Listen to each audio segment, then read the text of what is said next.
Bob, what are we going to do today? We're going to talk about deleting Facebook, the roles of parents in this whole equation, and how we can protect young people and old people who can't control their VCRs.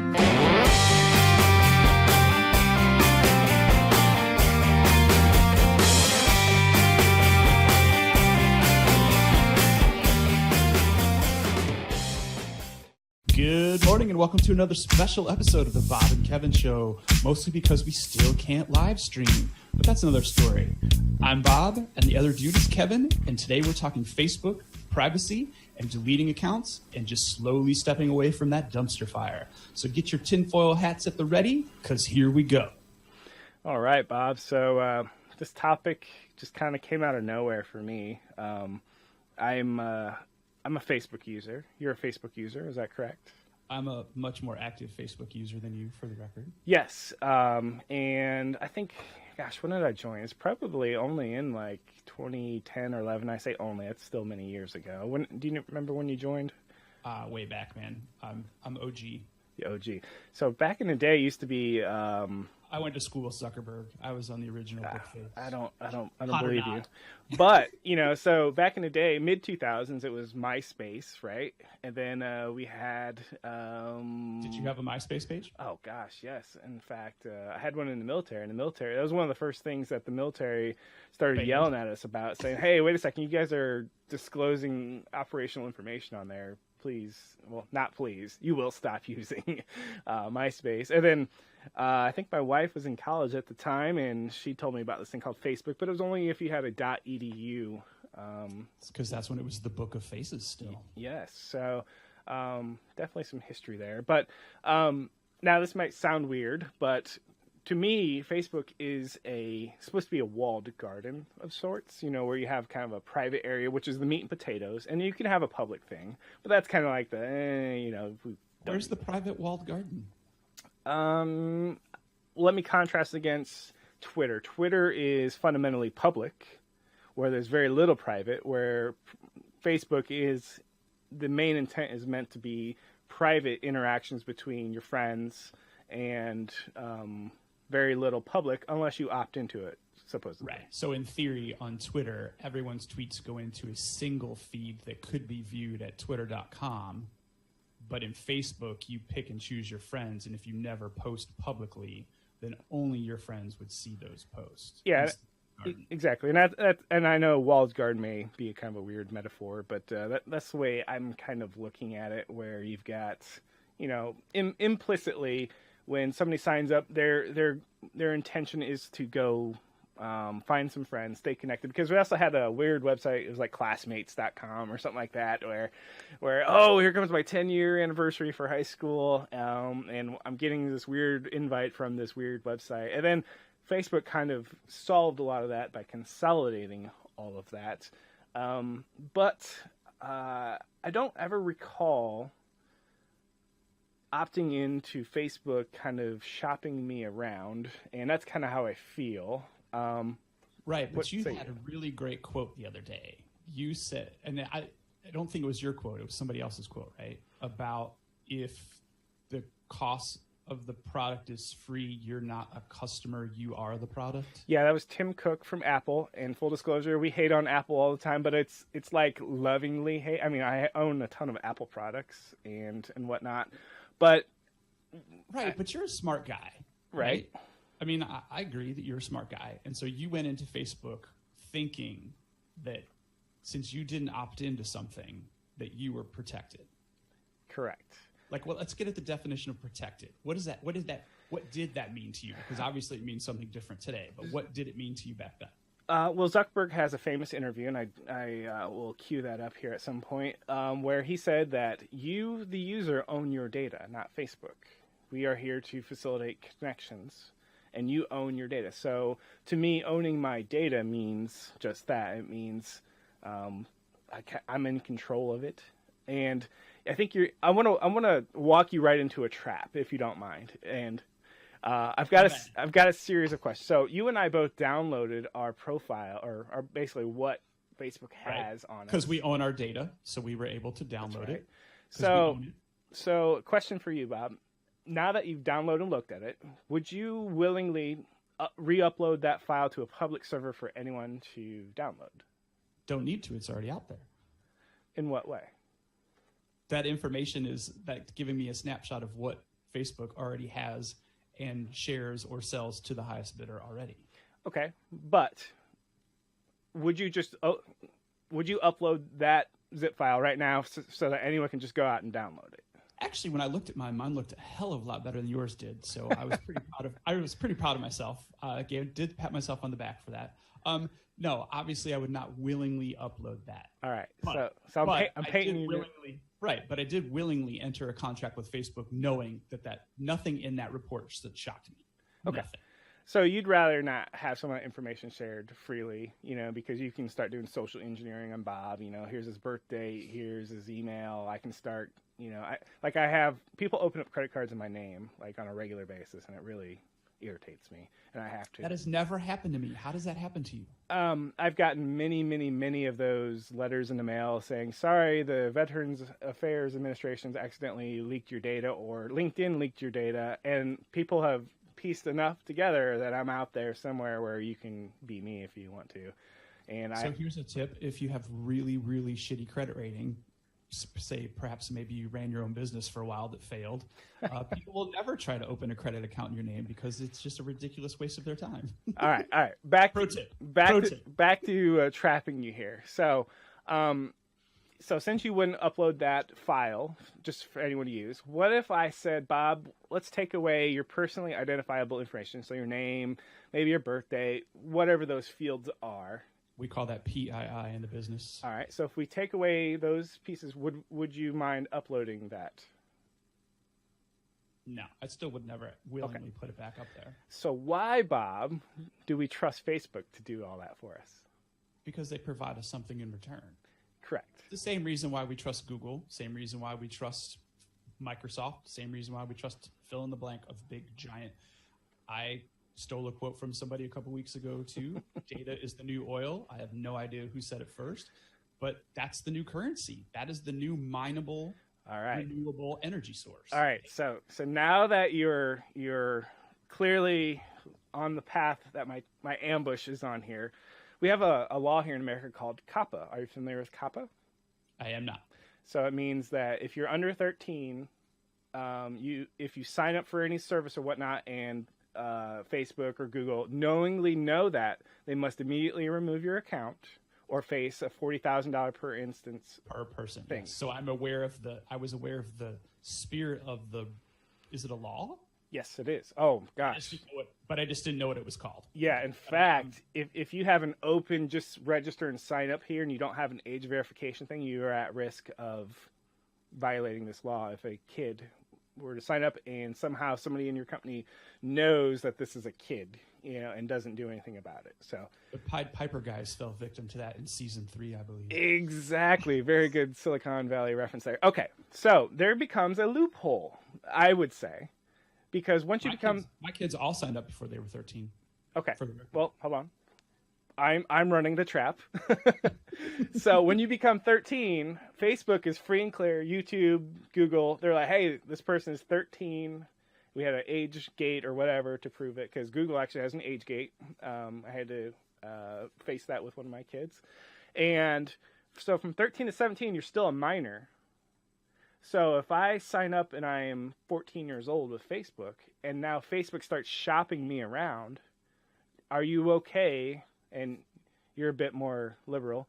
Are you okay with Facebook shopping around minor age children's profiles? Obviously, I'm not okay with it, but I opted into it. Okay. So knowingly opted into it, not ignorantly, knowingly opted. So I've got, you've got kids much older, and I've got kids, trailing behind. Some of them are old enough to sign up for that. Some of them are not. Most of them are not. The majority. They're not old enough in terms of development to know what a privacy setting means or is. They don't. Right, but that's why I held my children's hands through the entire process. Gotcha. I was over their shoulder when they signed up. They did not sign up without guidance. So there's going to be somebody troll me and go, Kevin, you're the parent. It's up to you. And I get that. But if they make it so they don't, they prove that they put in their birth date. Hey, I'm old enough. Facebook's not going to stop me because, I can't be there at every decision-making point. So now Facebook gets their profile information because they've created one legally. I'm not okay with Facebook just by default shopping that around or insert person here because that's my kid, and he's a minor or she's a minor. They're not old enough to make these decisions. And so I think there's a bit of a loophole between 13 and 17 on private information because they're just not old enough, in my opinion, to know the difference. What say you? Well, they don't know the difference, but that's why parenting is called parenting and not called babysitting. That's a whole nother debate and a whole nother conversation. But I mean, I've raised my kids, and you ask them about privacy. I mean, right, wrong, or indifferent, I've raised my children to understand that they have no reasonable expectation of privacy online. There is none. And if you think that you should have some, I believe that that's a very naive and ignorant standpoint. So do you know who Andrew Bosworth is? He's an executive at Facebook, or have you ever heard of him? I probably never heard of him, but I probably know the context of what's going on next. So he's currently listed on his Twitter account as the VP of AR/VR at Facebook, VP of ads before that, co-invented Newsfeed, Messenger. So he's a person at Facebook, and he sent a memo in 2016. And the Cliff Notes is they want to connect people at any cost because they think it's inherently good. It's de facto good. And if someone dies in a terrorist attack because of their tools, they should still connect people. It's kind of this, if people die, that's a consequence because the greater good here is that we're connecting people. What do you think about that? I don't think that is necessarily any different than most organizations' belief structures in general. There's inherently going to be a yin to the yang, a yang to the yin. You're going to try to walk that fine line between the two best you can, but the evil is always going to be just on the other side of the line. So I think that's incredibly decoupled from the PII advertising, the information bought and sold. I think that's a very different conversation between the connecting people. I don't, and I'll tell you why. Because if you're allowing bad actors to get access to information, let's go with pedophilia. That one's a tough topic. So if a 14-year-old boy or girl has their information there, and Facebook is connecting, and they're very infamous. I don't know if you've ever seen where they ask weird pedophilia questions of people, in these weird surveys, and they connect a 14-year-old with a 40-some-year-old pedophile, and a sex crime happens, or in their own words, some dies because of terrorism. I don't think that's good, and they know because they're talking about this is a possibility, that this is possible, but they think it's a greater good to go ahead and connect people. It's an unintended consequence of the platform, not something that they're specifically condoning or even fostering. Let's take another example, YouTube. There's been channels that have increased massively in popularity due to deviant behavior that's unintended audiences of the platform. So there's been instances where these, they were just talking about it on another broadcast the other day, where these suburban moms were uploading videos of things that they were doing with their kids. And it was, a small channel thing. And then all of a sudden it blew up. And it turned out that it blew up because the video URLs and the channel URL was being shared in the Netherlands or the netherworlds of the internet as basically pedophilia porn. Yeah. So, but that's not YouTube's fault. That's not a Facebook's type fault. That is the other side of the line in our society where bad people will take something innocent and leverage it to their benefit. So allow me to disagree then. Allow me to disagree because that 13 to 17-year-old group is not old enough to vote. They can't make decisions. And Facebook says, you know what? We don't want an 18-only group or plus group. We want 13 plus in ours. So I think they are accepting the risk that, you know what? Yeah, yeah, we might make some connections and people might get hurt, and we're okay with it. And I'm not. I think there needs to be a responsibility. When you have 2 billion users and you become the de facto connection platform, and Zuckerberg has even said it, has had, moral troubles with, why do they have to decide what's good and what's not? I can tell you why, because the 13 to 17-year-old shouldn't be trusted to do so either. And mom and dad can't be there at every corner. So let me ask you. Then the 13 to 17-year-olds' parents who can't be there need to get their kids off social media. That is not Mark Zuckerberg. Absolutely. But what if they're doing it, the whole behind their back? And, question for you. Let me clear the signal from the noise. Should Facebook be for 18 and older only? I think that's up to Facebook to make that decision. Or if the society wants to take it to that level, then the government regulates it. And I think Zuckerberg went on record and said it's probably time for the government to step in and regulate them. No, he's fighting it, I believe. And I think I saw a quote the other day that Mark Zuckerberg said, maybe it's time for us to be regulated. If you can find that would be great. I'm gonna search it right now. All right. While you're doing that, hopefully I have enough of your attention here. So there's another article that came out in the last few days. This is on The Verge.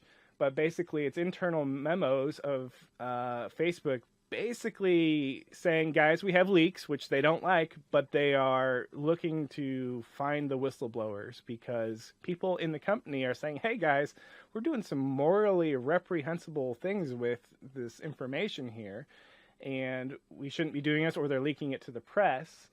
And the executives at Facebook are getting kind of pissed, for lack of a better term. So what do you think about? Do you think they're trying to squelch the whistleblowers at Facebook? The answer is yes, they probably are. But and I just sent you a link about he's okay with it as long as it's not a copy of Germany's super strict Facebook law.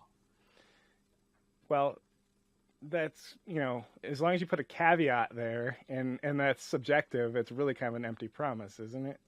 Well, he's open to some regulation, and I don't think, given the current environment and given the weight that companies like Google and Facebook throw around, they're not going to throw the shackles on any of those because, believe me, they're a benefit to people, people's pockets everywhere. It's not just Facebook's and Google's pockets that are profiting. Speaking of pocketbooks here, so Zuckerberg's very well known for philanthropy, but is philanthropy with money that is kind of dirty? Because my opinion is they're making money off trafficking humans, and that's again not my quote. That is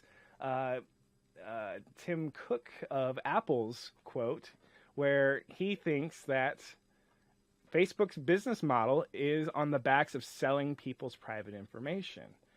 Oh, so simple for him to sit on his high horse with his devices that are all over the place that are doing the same exact thing, not even under the guise of an application. So, I mean, they're all full of bullshit. They're all evil actors. 100%, they are all evil actors. And not one of them can stand on their high horse above the others because Tim Cook and his little piece of shit Apple devices that are in everybody's hands, sometimes kids as old as 8 years old, getting the same exact thing, their exact location, their habits, their text message logs, you name it. None of them are of clean hands. None of them. All right. I can't. And you just riled me up there. I can't disagree. So let me ask you more existential questions.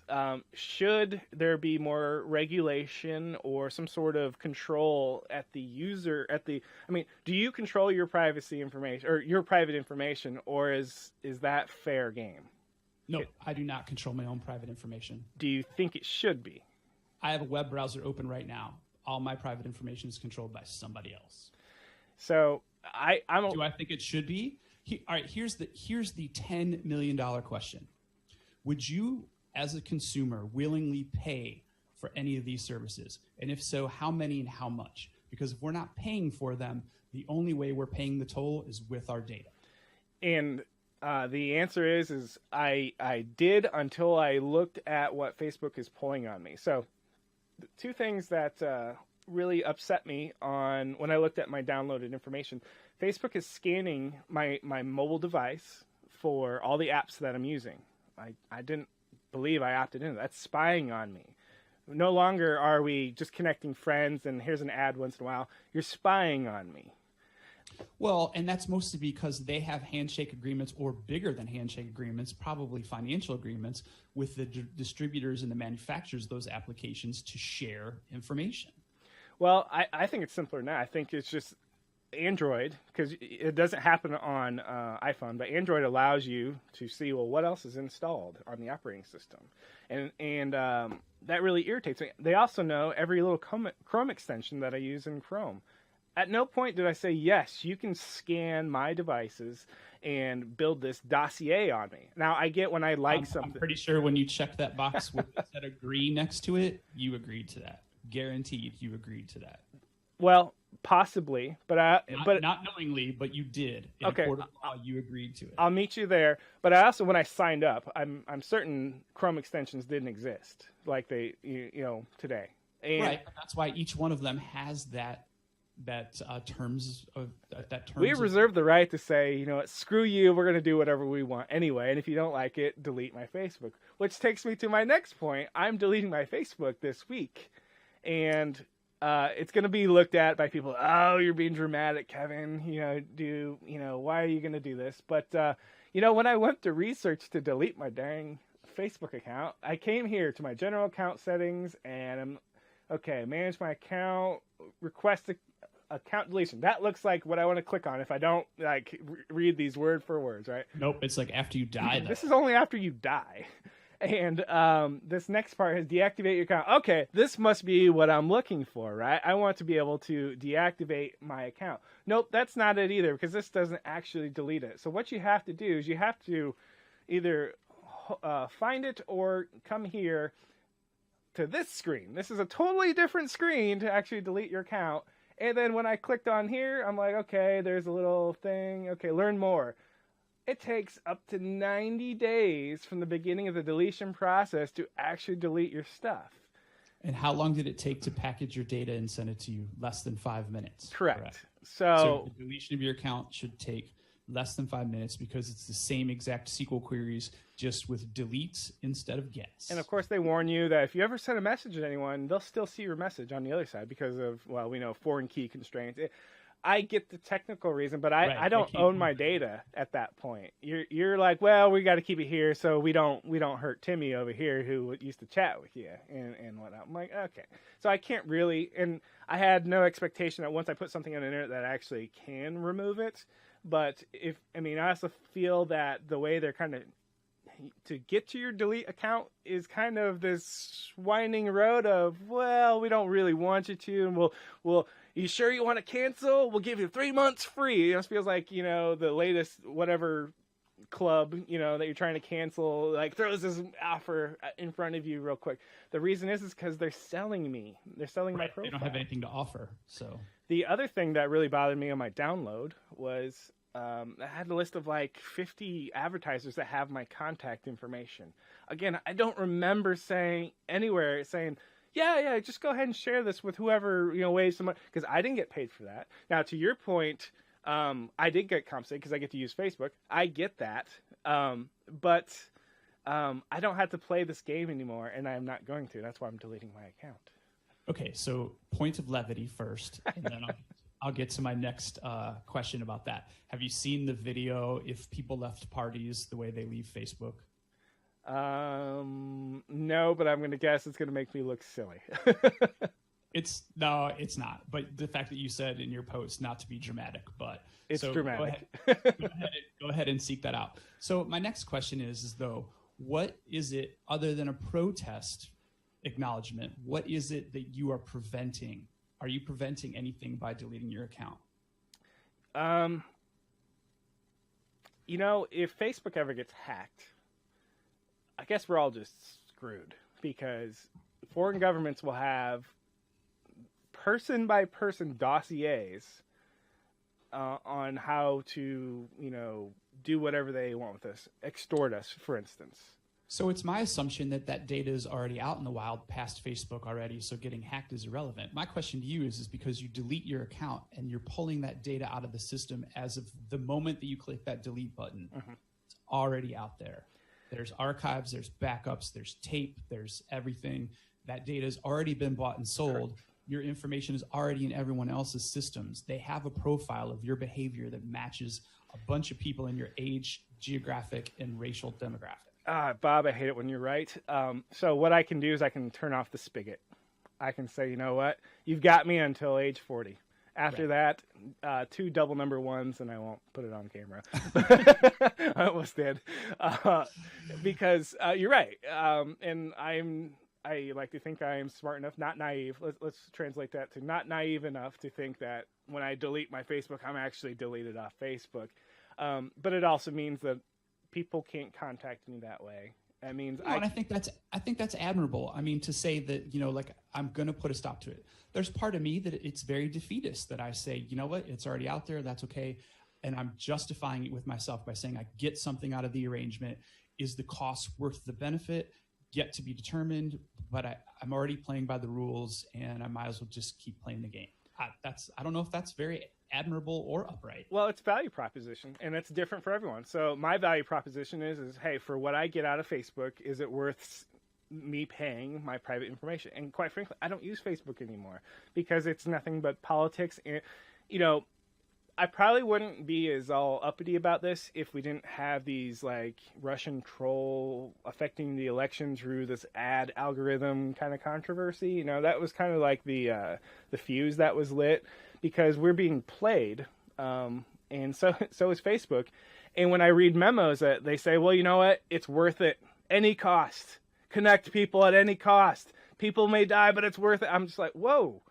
When you guys race around in your Lamborghinis in Silicon Valley and you're like set for life mentality and you don't have any idea what the common man lives like anymore, I get pissed off about that. And the people who I'm really worried about isn't Bob, isn't Kevin.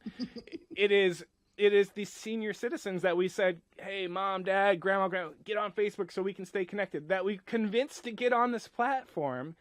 And now I feel bad because now they're getting taken advantage of. And we have these children who aren't old enough to make their own decisions. And Facebook's like, oh, feed me people profiles, any cost, we'll get rich.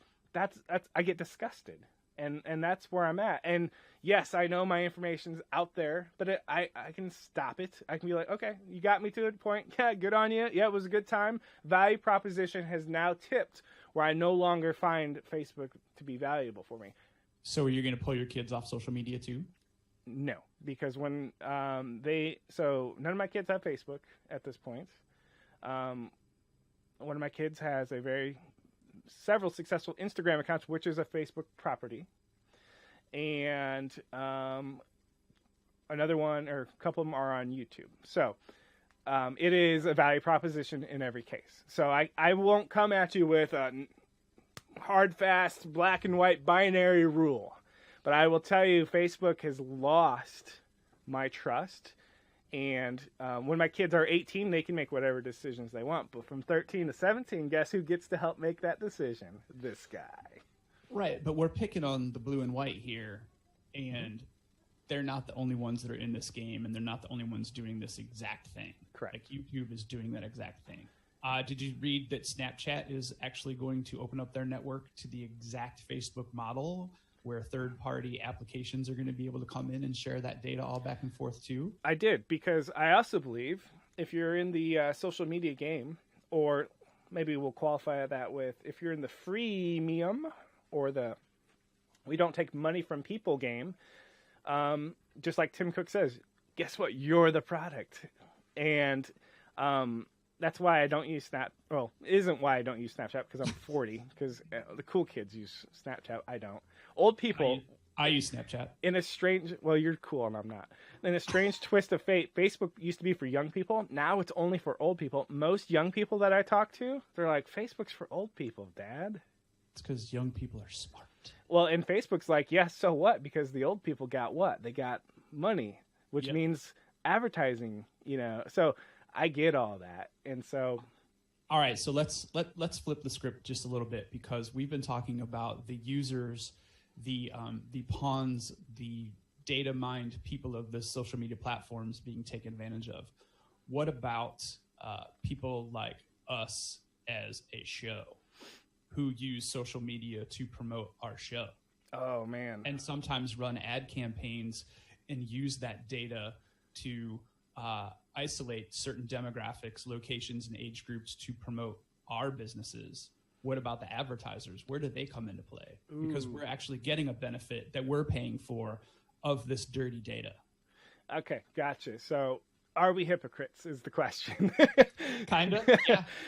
So I saw this really good, I think it was another Verge article where basically like it was, hey, here's all the information Facebook and Google and all these guys are getting on you. And the irony is if you inspect it with Chrome, they're collecting all this and sending it right to those guys.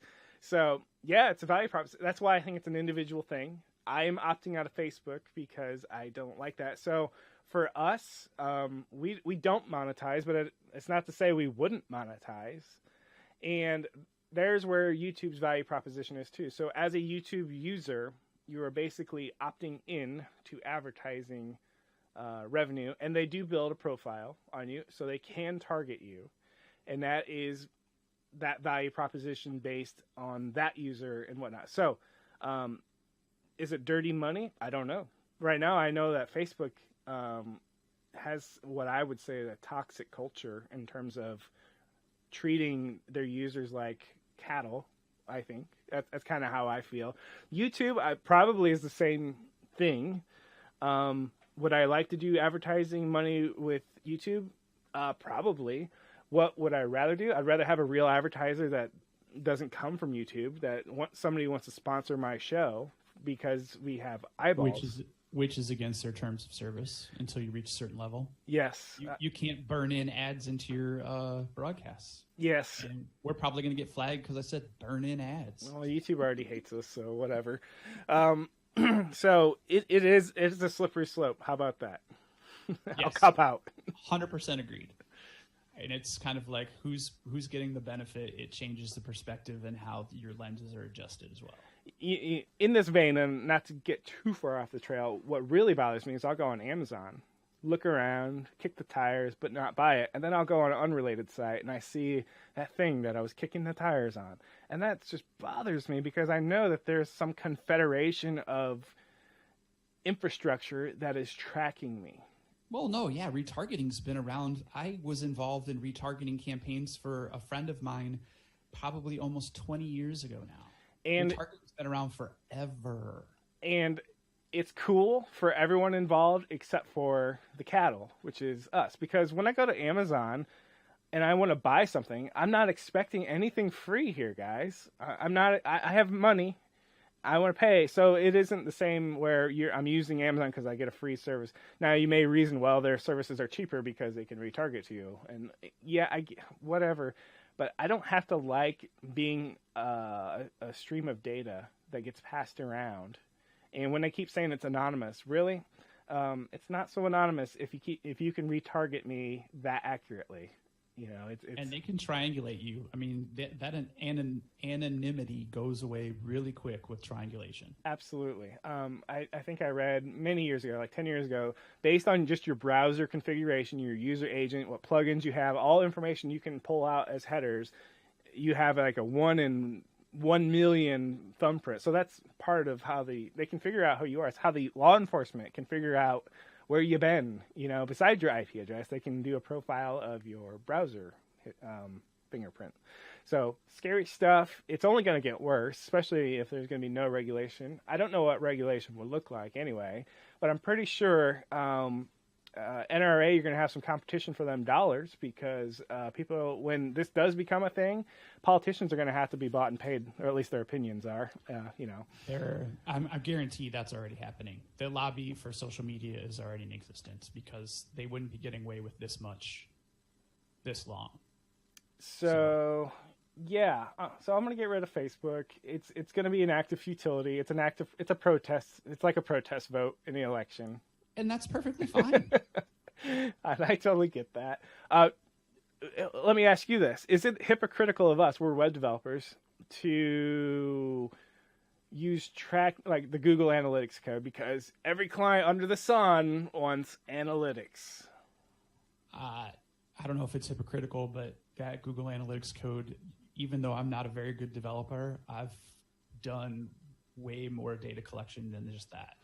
And so I think the future of regulation, at least in America, and it gets difficult over state lines, international lines, etc. I think the future of regulation might mean that one day when a client wants Google Analytics or whatever, or Facebook integration, API, I think that's going to have to be disclosed in like the old school animated GIF, bright red blinky marquee that says you are opting into this. Because what's happening is you opt in, you have 2 lines of your terms of service.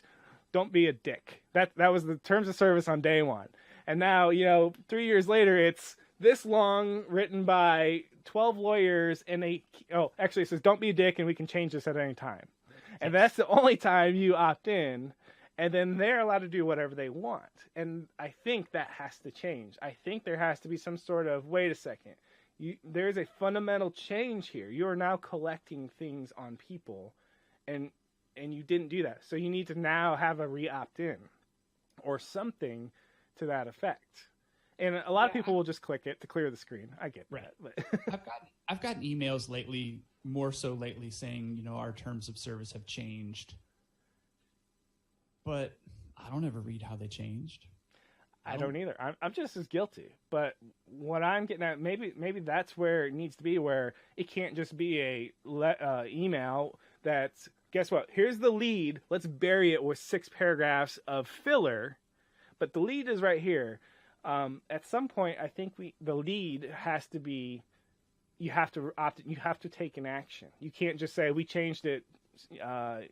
You snooze, you lose, or by using the site, it constitutes you accept our terms of service. That's another one that I see, that there's got to be a better way, and be careful what you ask for, right?